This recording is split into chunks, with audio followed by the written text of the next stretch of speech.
Salut à tous, on est ravis de vous retrouver. Je ne vous apprends rien, cette semaine on va parler de Moa Lasquale, qui est visé par une enquête depuis la semaine dernière. Alors c'est parti pour un nouveau décryptage.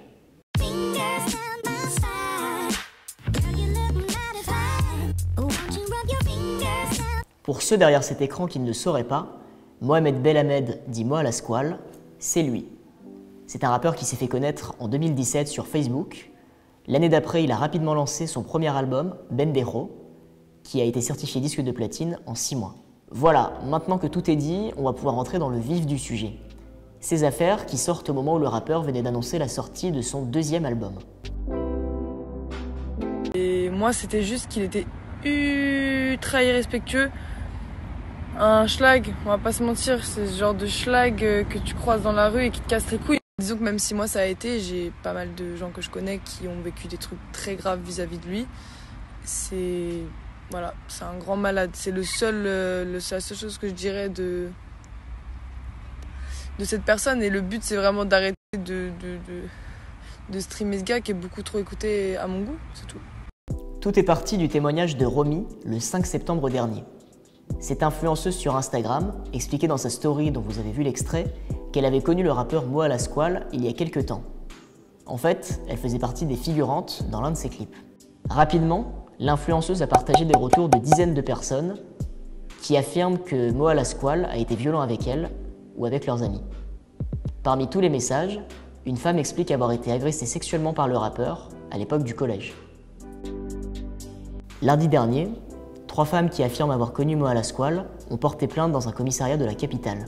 Elles ont expliqué que c'est la story de Romy qui les a encouragées à porter plainte. Chacune a raconté, sous couvert de l'anonymat, ce qu'elle a vécu avec le rappeur. On y découvre des propos remplis de violence et d'insultes sexistes, allant même jusqu'aux menaces de viol ou de mort.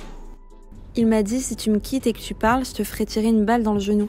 J'enverrai un mec te lacérer le visage avec une lame de rasoir. Je vais appeler les mecs du quartier pour qu'ils t'emmènent dans une cave te violer.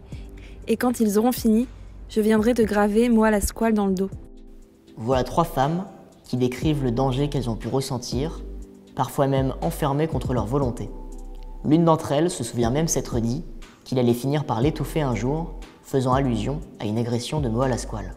Suite à ces témoignages glaçants, le parquet de Paris a annoncé avoir ouvert une enquête pour violence, séquestration et agression sexuelle. En attendant les premiers éléments de l'enquête, les langues continuent à se délier et l'encre n'a pas fini de couler. Les réseaux sociaux s'agitent en masse avec le hashtag « Balance ton rappeur ». Ce « Balance ton porc » remis au goût de l'actualité avait recueilli déjà beaucoup de réactions suite aux accusations d'harcèlement sexuel visant le rappeur belge Romeo Elvis. Les révélations avaient pris une telle ampleur que sa sœur, la chanteuse Angèle, et sa copine, la mannequin Lena Simone, avaient rapidement été mêlées à l'affaire. Romeo Elvis a d'ailleurs exprimé publiquement ses excuses mercredi dernier sur Instagram. Les 3 plaignantes ont contacté un même avocat, maître Thibaut Stume, qui va les représenter tout au long de l'affaire. Il a expliqué que les 3 femmes souhaitaient à l'origine ne pas s'exposer médiatiquement avant finalement de changer d'avis pour raconter elles-mêmes leur histoire. 3 autres femmes devraient d'ailleurs porter plainte contre Moa Lasquale. Ni lui, ni son avocate n'ont pour l'instant réagi à l'affaire. Merci à tous d'avoir suivi cette vidéo. Je vous dis à la semaine prochaine pour un nouveau décryptage. En attendant, prenez soin de vous.